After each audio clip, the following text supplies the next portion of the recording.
Morning everybody, Jeff Williams from Veterans United Against Suicide. Well, what a couple of weeks that's been. Very, very traumatic, very emotional. But I think the Queen had the best possible send-off anybody could have wished for.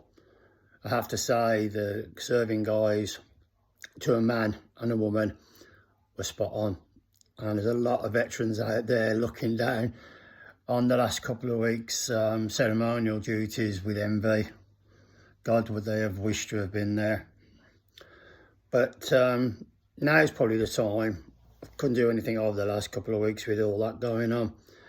But I thought I'd leave it. But now's the time to raise the subject of veteran suicide and serving. This morning I've been made aware of the 42nd loss. It's something like five in a week, 5 in 6 days. It isn't actually, it's longer than that because a couple of them fall out. You know, we've only just been made aware of them. But even so, it's 42. That's the tip of the iceberg. There's so many people that go that we don't get to hear about. Families choose not to, and completely understand that, to keep it to themselves. But there's 42 more families mourning the loss of their sons or daughters. And I don't think that's good enough. And I know a lot of you feel exactly the same. The problem I've got is that the government refuse to effectively communicate with the veterans community. It does make you feel like a lot of people keep telling me that you're just a number. But once you're out, you know, I understand the units need to focus on the running of their units and that, but even so, people are being ejected from the military PTSD on a regular basis and then left to fend for themselves, hence the numbers we've lost. And as you're aware, it's over 350 in about the last 6 years. And it's about time somebody realised that it's probably the most pressing situation we've got. I mean, there's other things and factors as well. I'll just add those if you don't mind. And that is, you know, I've got people contacting me with no money. Can't afford the groceries.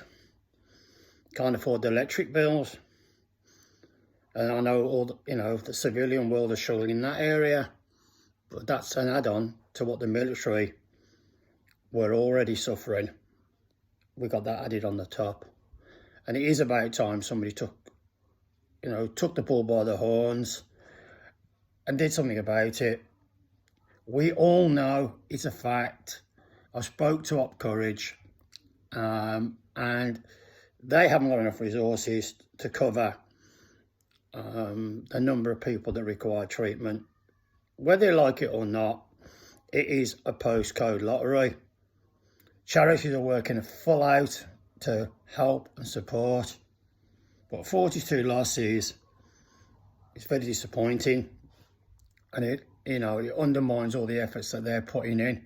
God knows what the numbers would be like if they weren't doing what they, that they're doing, which is, enormous amount of work. And the problem is the people that are dealing with the treatment side are struggling themselves because of the enormity of the task, and government sits there. Now, every time I approach the government, they say the same thing. I'll just let you know, and that is that it's no different to any other walk of life in UK at this moment in time. But I'm sorry, I don't believe that. You don't know what the stats are. You're not recognising the statistics of the losses. You're just turning a blind eye to it. So how can you possibly have any idea of the enormity of the problem? One man, Johnny Mercer, was starting to peel back the layers, and he got removed from his post, sadly. And I think we're really going to, that decision is really going to have a long-term effect on the military, because the new man hasn't said 2 words yet. Not 2 words to anybody. And I know it'll be, because of the Queen.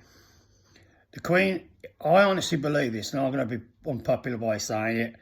I believe the Queen did not know what was going on in the veterans community, because if she did, she'd have done something about it.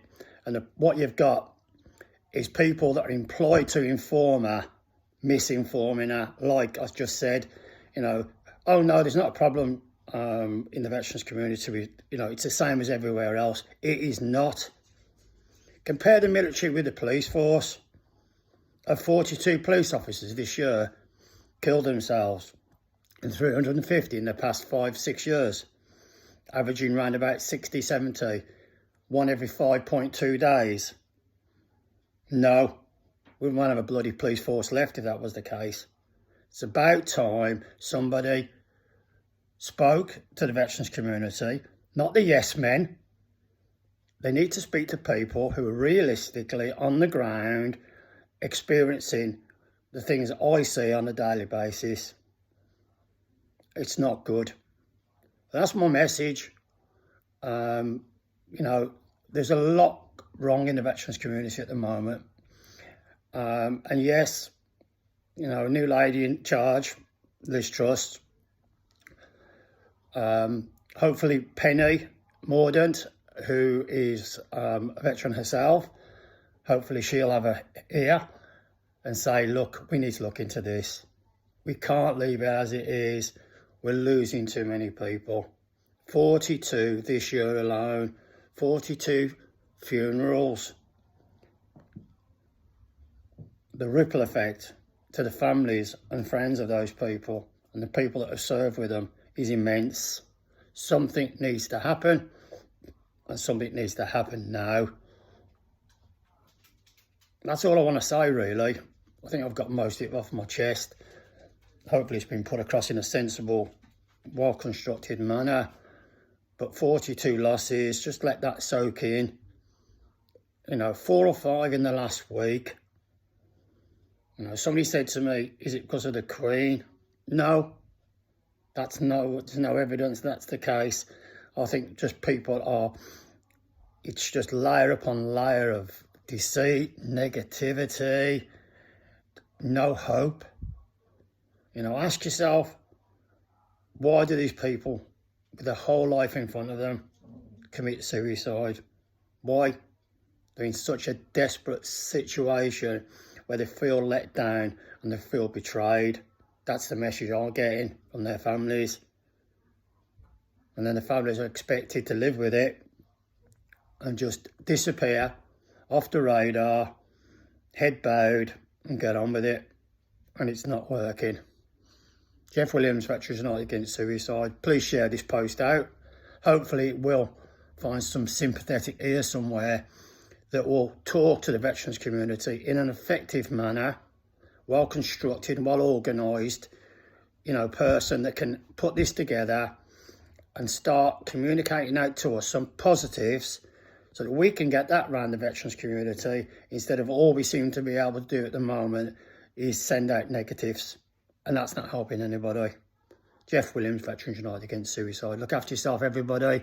If you've got any problems, reach out. There's always somebody around to help you, support you, somebody you can lean on. But if they don't know, they can't help.